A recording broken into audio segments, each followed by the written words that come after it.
been a while since we talked about a GPU. Today we're going to talk about one of the most expensive graphics cards on the market.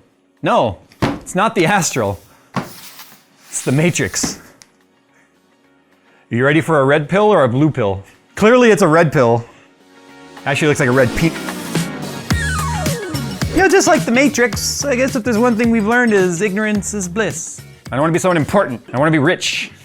It's funny, a lot of people have kind of assumed that the Matrix is just a Astral card that is like with a bigger, beefier cooler on it. I'm gonna actually take the Astral card out. I'm curious as how they compare side by side. It's not. The PCB may look similar, and I still have to get this one repaired. It looks like this with the little cutout and stuff, but if you look at the arrangement and the power phases and such, they are different. So what that means is you could not buy a Matrix card and then put a water block on it. But if you did, why would you do that? Because part of the reason why you're buying this is for the Matrix look. Now I know already, people are looking at this going, this is so overkill and ridiculous, and you're right. This is nothing more than a 30-year anniversary trophy. Really is what this is. This is ASUS's 30-year anniversary. And so of course, they've had the Matrix cards for a while. I've always liked the custom lineup that ASUS has. Like back in the day, the Poseidons, right? We had the Mars, which were like dual 760s on one PCB. We've had Matrix in the past. I believe there was a Matrix card in the past. It almost feels like ASUS is one of the last brands that's still kind of playing around with premium design. Unfortunately, it's very, very expensive. And I say one of the most expensive because it is not the most expensive graphics card on the market for consumer. Consumer. The Galax Hall of Fame Lab OC edition is $5,000. But what makes this card different than the Astral is it is a 800 watt card. If you're running the back to front connector and the 12 volt high power, or in our instance, we're just gonna modify it to make it run a full 800 anyway. So anyway, here is the Astral. This is one of the cards I did XOC on for a while. So it's got some nicks and scratches on the back plate because it's been taken apart a million times. I still love this design though. It's such a good design cue. I love the black or the gunmetal and gray. It fits in any build. I'm only really kind of pointing that out because this is red. So obviously it is going to be kind of limited on what cases and builds it will fit in and match the theme, if you will. But I had to tape the box back up because it's kind of a unique experience. I don't like unboxings, and this isn't a first unboxing because it's been opened before, but watch the way the box just sort of, oh, there's still tape on the sides. But yeah, it like just sort of pancakes open, I guess, because it's a box in a box. See? Ugh. So this is just an outer sleeve, if you will. Not gonna keep that. But let's see, to get to the inside of this, that pops out, and then this just slides. Ugh. Whoa.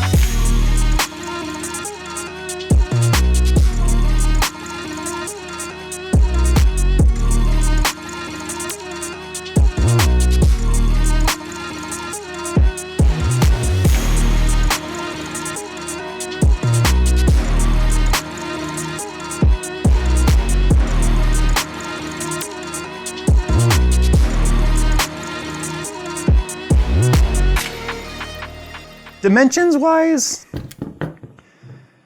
it's about the same as the Astral. It's a little bit taller, ever so slightly taller. A bit more phallic on the end. Everyone just keeps making that joke, and I mean, once you say that, you can't unsee it. The fans look like they're a little bit more airflow oriented. They've got way more blades on them. They're much more swept. Same thing with the rear fan right here, because it is still a flow-through design. So you can see this is definitely more of like a scythe kind of a shape. So it's really gonna slice into the air. It'll be interesting. So one of the things is because this card is capable of 200 watts more than the Astral, I feel like the Astral cooler could have definitely handled it. I certainly pushed the Astral's cooler to its limits. I tested it with the XOC non-existent BIOS, and it handled it pretty well, to be honest. But this is an out-of-the-box, supports 800 watts. Once again, if you utilize the 12-volt high-power connector, as well as down here, this pulls off. It's kind of hard to get to, but there is an adapter that extends the bottom BTF connector, so you have to have both populated at the same time. I would have preferred if they had just done dual 12-volt high power, because then anyone could have used it without having to run a BTF motherboard. I mean, I guess that makes sense. I mean, brands definitely want to keep you in their ecosystem, but I'm wondering now, technically, I'm assuming, and I don't want to make assumptions, but I'm assuming you'll still get 600 from here and 200 from here.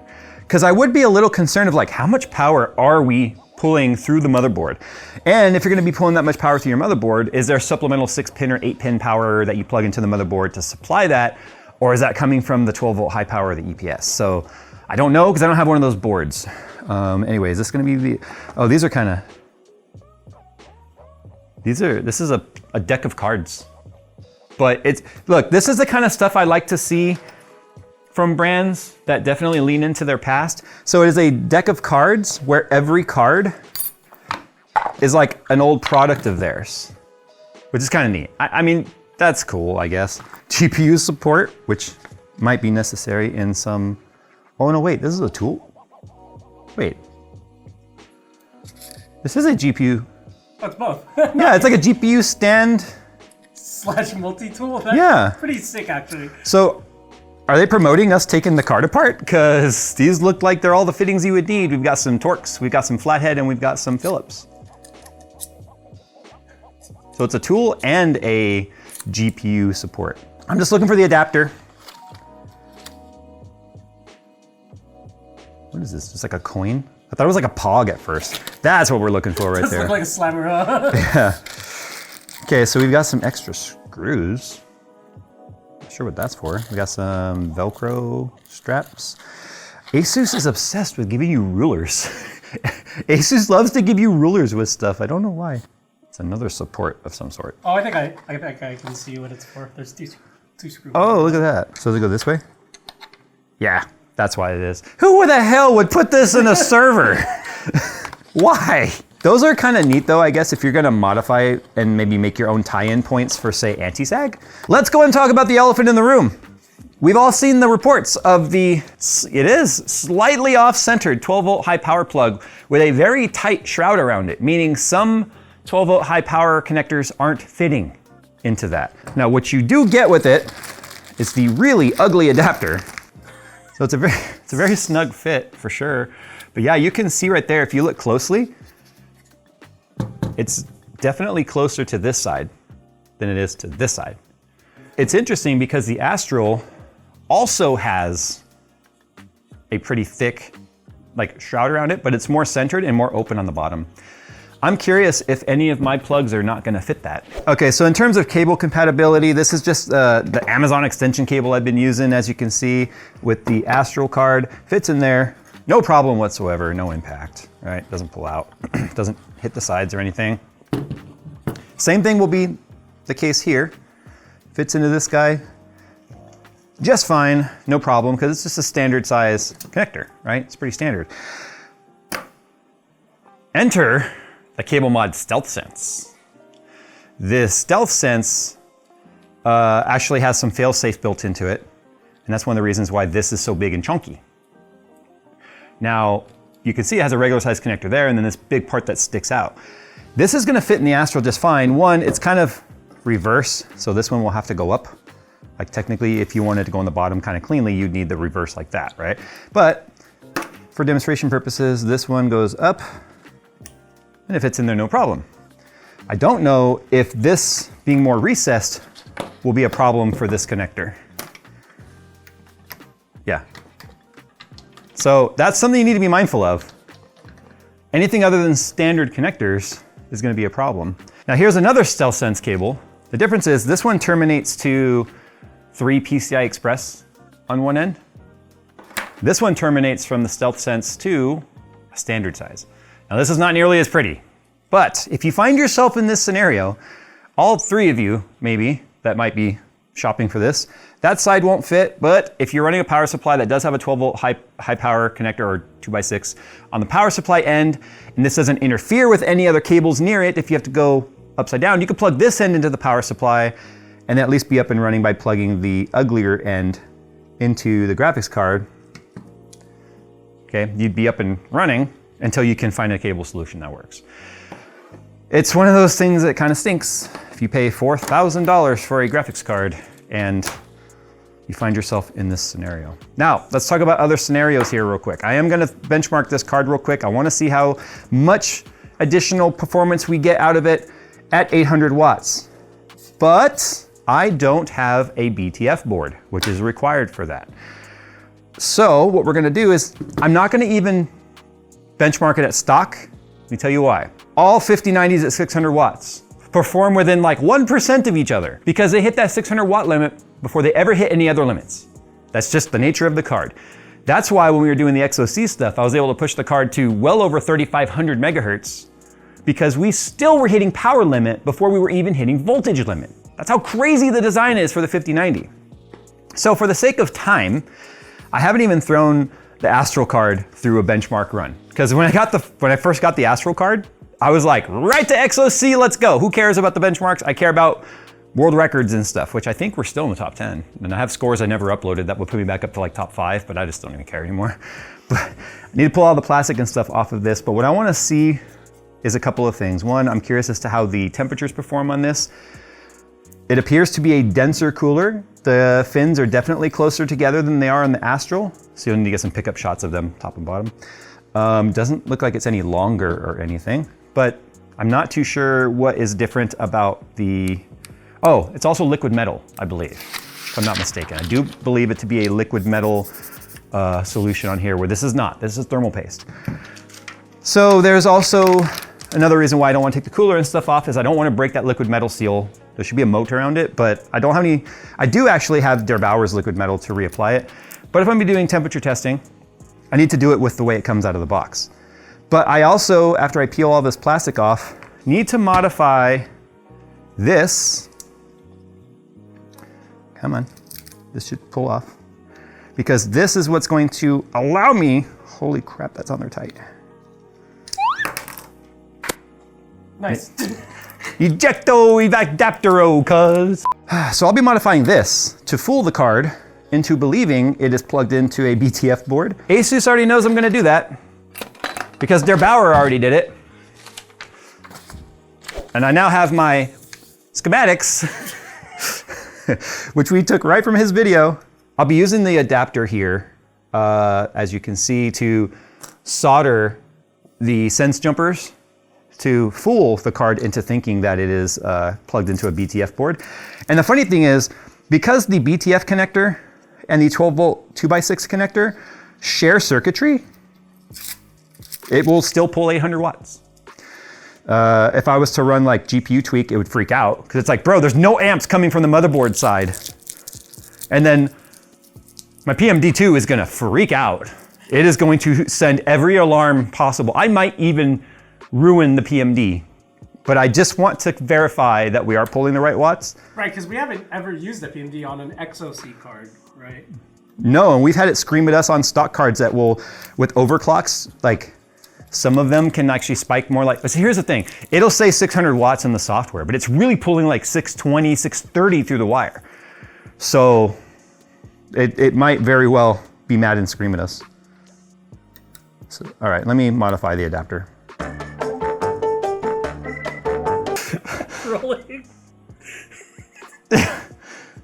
How's this happened to us like 5 minutes into? All I was trying to do was pull the adapter off, and I was pulling it by this end and it wouldn't come off. So I was like, oh, it won't come off. So I grabbed some pliers and it pulled the whole thing apart. Oh my God. All right, I rebuilt it. So what happened is it's got these little retention tabs right there. You can see there's like little barbs on either side. And those just were flat. Like it was able to just pull straight out. So I was able to get all the pins realigned, as you can see. This is the part we were most worried about right here, because that's where we're doing our soldering.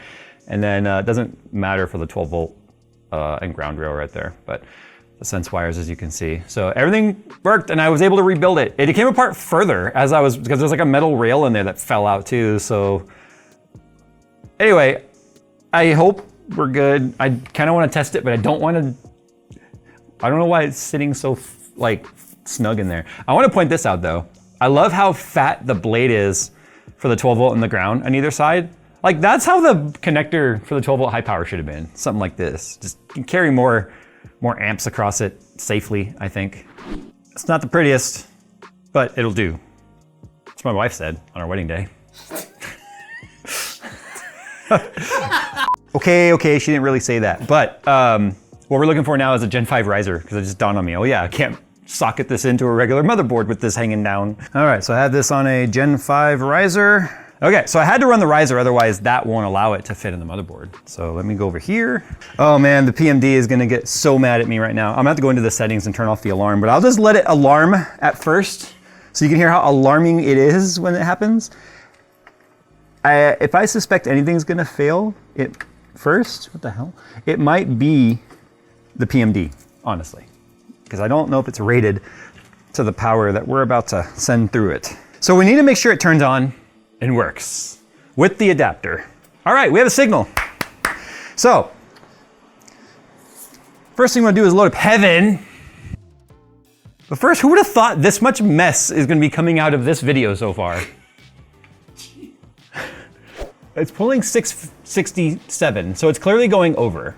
Oh, it's pulling 700 watts through the PCIe right here. I must have already turned the alarm off. Never mind. Of course. Okay, it's pulling, so the mod clearly worked. Okay, you know what? Here's what we'll do. Just for fun right now, I'm gonna go ahead and max. No, I'm not gonna max the fans. I'm gonna leave it out of the box right now. It thinks it's hooked up to a BTF, right? I'm gonna download the latest driver, and then I'm just gonna run Port Royal and see where we land at. Okay, so I had to turn off overcurrent protection on the PMD because it was set to 110%, so it would stop beeping when I was doing like regular 5090 testing. But I just let it go. When I do Port Royal, it was spiking anywhere between 650 to about 730 watts. It never hit a full 800. But if it sits too long above the threshold, then it turns itself off. So I was able to turn off the OCP warning on the PMD2, which then allowed me to get through the whole test. Anyway, 41,312 is what Port Royal was. If you remember correctly, our like 5090 FE card was like a 38,000 out of the box. This is pretty good, but here's the problem. If we look at the clocks, just over 3,000, like 30, right? As it starts to warm up a little bit, it goes down to like 3015, 30, or 3,000 exactly.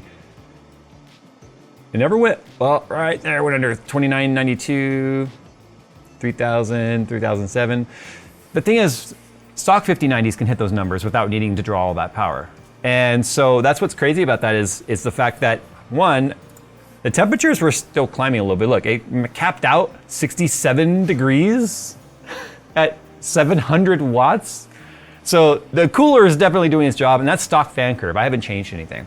So here's what I'm gonna do. My logic for this is if you buy this card and you don't push the overclocks, what's wrong with you? That's my thoughts on this. So I'm going to find what I believe to be a stable, and by the way, if you're wondering, that wouldn't even get you in the top 100 on Port Royal leaderboard. Port Royal leaderboard starts in the 45,000 range. So, and that's because all of those cards, even the lowest card on Port Royal right now is hitting over 3,300 megahertz. This card, I'm sure, is capable of that. So I'm gonna go ahead and just max the fans out because I really wanna go for maximum capability of this card. I'm gonna go ahead and go with like, I have to assume this card can do at least 1,500 on the memory. And then I'm gonna go 200 on the core. It would take a while to figure out what its max stable is gonna be. Remember, max stable is definitely in relation to temperature. 67 degrees is pretty warm to try and push anything like 3,300. I imagine most of the people on the leaderboard now are either, especially with the cold season right now, they're sticking their computers outside, they're sticking the fans in the window, where they're dealing with 0-degree temperatures outside. So air conditioners, all that sort of stuff. So I'm gonna just do another Port Royal run here real quick with plus 200, plus 1,500. If there's one thing I learned with the XOC stuff, the amount of exponential power we needed to get small increments of frequency increase was so not worth it. So that's what's happening here, I'm fairly certain. It's a 200 extra watts to probably out of the box with getting maybe an extra 100 megahertz. But I'm sure the card is capable of more than that, and I would really hope that ASUS went through a binning process to make sure that these are at least, above average binned cores. So we're gonna find out right now. Okay, so we went from a 41,314 or something to a 43,279. That was a big jump. Dang it didn't give me my full, like, I didn't give me temperatures or anything.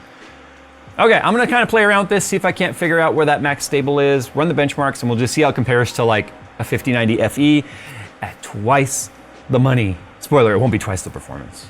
All right, so I just got done doing some benchmarks on it. Fun fact, the PMD does not like sending that much power through it. And by that much power, I mean up to 750 plus watts at times. With that said, let's go and talk about some performance figures here. As you guys saw, I did the very crude jumper job, if you will. I'm gonna actually go and wick all of that solder and stuff back off of there. So it's the fact that it's ugly. One of the wires came off with me handling it right now. That's fine, I really don't care. It got through the testing. So let's start with Speedway. So the 5090 FE, at 600 watts, all of our testing with the FE was at 600 watts because I wanted to show the full power limit of what it was capable of. Got a 14,412, whereas the Matrix got a 16,590. Now, there was with a plus 250 core offset and a plus 2,000 on the memory. I'm gonna say this right now. I absolutely positively do not believe you should ever own this card and not try to overclock it. It is the whole point of having more power budget available to you. Let's go ahead and move, and now it's just a synthetic. So about Time Spy Extreme, graphics score only. We went from an average, and remember these are 3-run averages. It's been a while since we talked about GPUs. And by the way, I hope you're liking the new charts here. I actually went through and migrated everything over to Excel, and you'll see when we show the minimum, or excuse me, the 1% lows and the average FPS now on stacked bar. Steve at Hardware Unboxed actually helped me get that going. So thanks, Steve. Thanks, Steve. Anyway, the FE 5090 got a 25,451, and this got a 29,271. So we are talking almost 4,000 more points in Time Spy Extreme. Still a pretty intensive graphics test. Let's go ahead and talk about Black Myth Wukong. We went from a 5090 FE at 85.6 average FPS and a 73.7 1% low to a 94.2 and an 80.9 on 1% low. So it is a fairly noticeable jump. Now here's the thing, the 5090 can overclock as well, the FE, but this was hitting just shy of 3,300 megahertz. No other 5090s, even the Astral card that I have here, was capable of getting to 3,300 megahertz without modification in some way. Now you might say, but dude, you modified that. No, all I did was fool it into allowing it to go full power budget. But you should never go full power budget through the cable like we were. But do as I say, not as I do, as my parents said to me. Anyway, Avatar, Frontiers of Pandora, 5090 FE, 113.5 average and 91.6 1% low, to a 119.2 average to a 94.4 1% low. Now, Avatar is a pretty difficult test to run. You'll notice as you go up the chart, they're very small increments when you go from GPU to GPU. So to get 6 FPS average or just under 6 FPS average at 4K is actually pretty big deal. And that's actually the tangent I was starting to say a moment ago. I only tested 4K. I don't believe anyone would have a $4,000 GPU and be running a couple $100 1440p panel. I think you'd be running like a 4K OLED or something like that at the very least. So we're just assuming you're running 4K here. And we just didn't have a lot of time, to be honest. Cyberpunk 2077, big jump. So if you look at the jump between the 4090 to the 5090, it's the first time I'm mentioning 4090 here. The average FPS went from 42.3 up to 60.2 to the 5090. And then the 5090 Matrix, 60.2 to 70.4. So another 10 FPS in 4K non-upscaled. Remember, I'm not running upscaler in our Cyberpunk 2077. We are using it as a true stress test at native resolution, native rendering.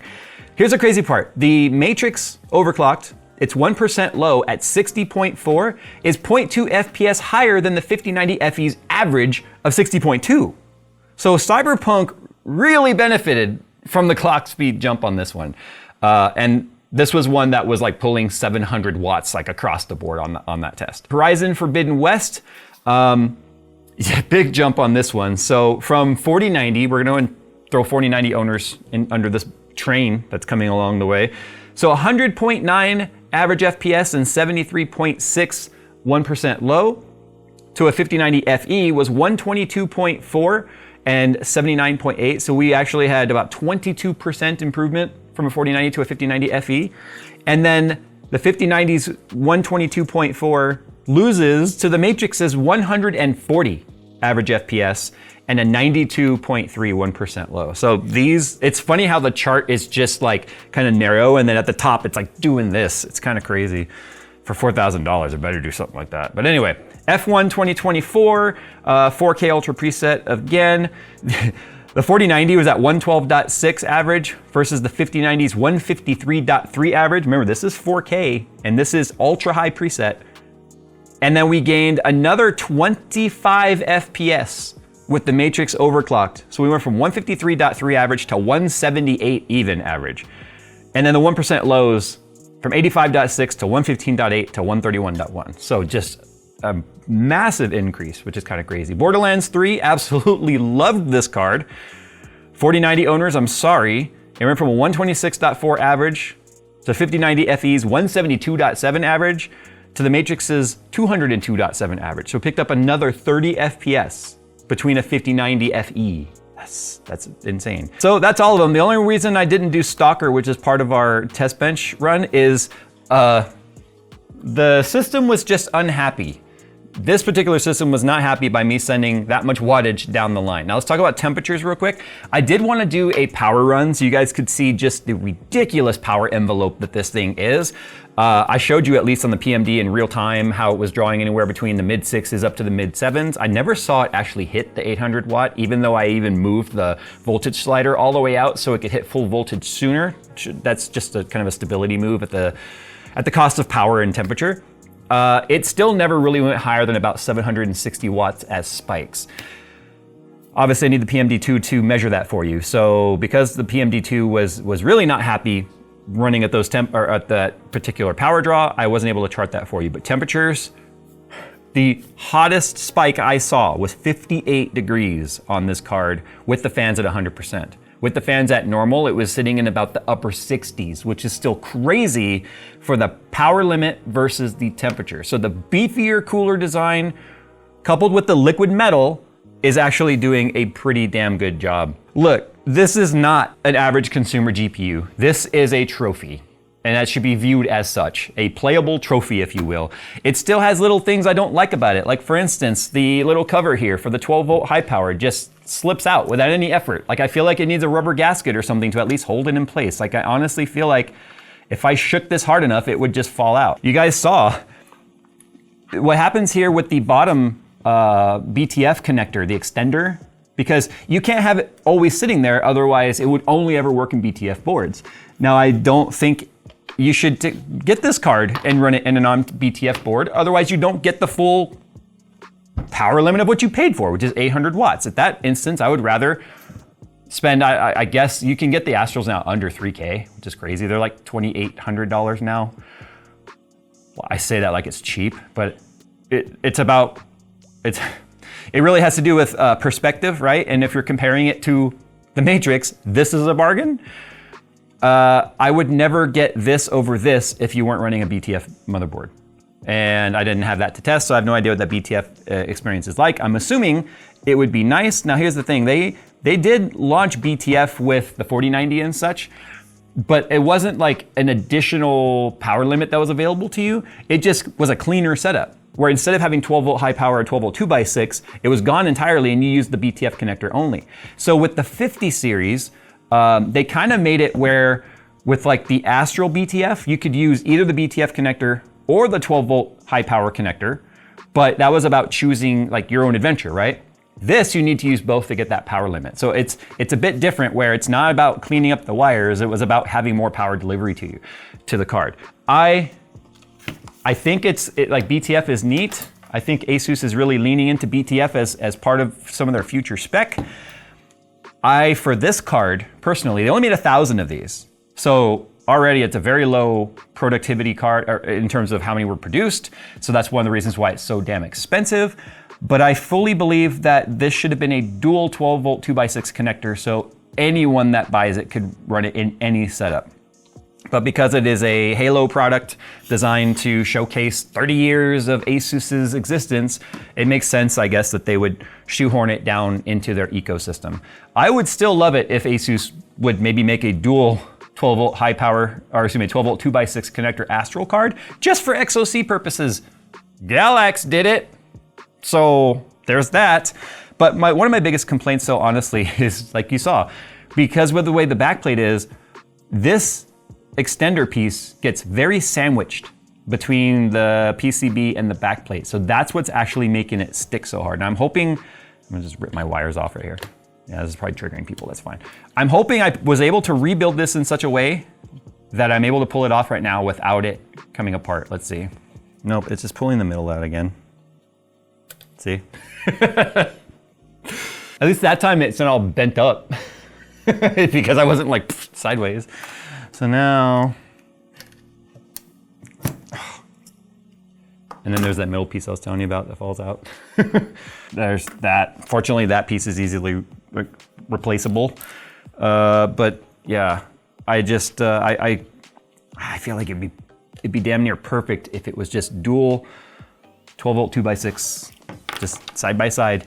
I do appreciate the creativeness or the creativity that ASUS is bringing to the market in a time where, gosh, I don't know, it's just a weird time for PC. It's kind of like, it reminds me of the old days when, I was super excited about Kingpin cards and stuff. You guys know I have the Kingpin wall. I don't have a complete collection, but I've got, I think, all but one of his cards. I kind of want to start collecting the old Matrix cards, the old Poseidon cards, the old Mars cards, because every single one of those were just cool, unique designs, and then have like that wall to go along with the Kingpin wall.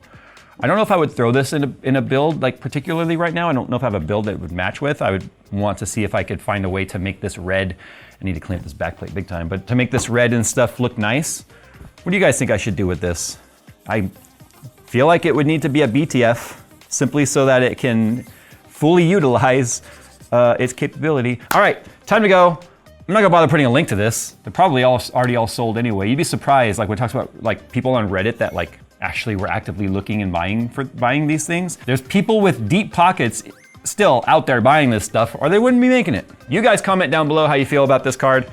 $4,000. That was more than you ever needed to build like a dual GPU, like custom water looped PC back in the day. And this is one component.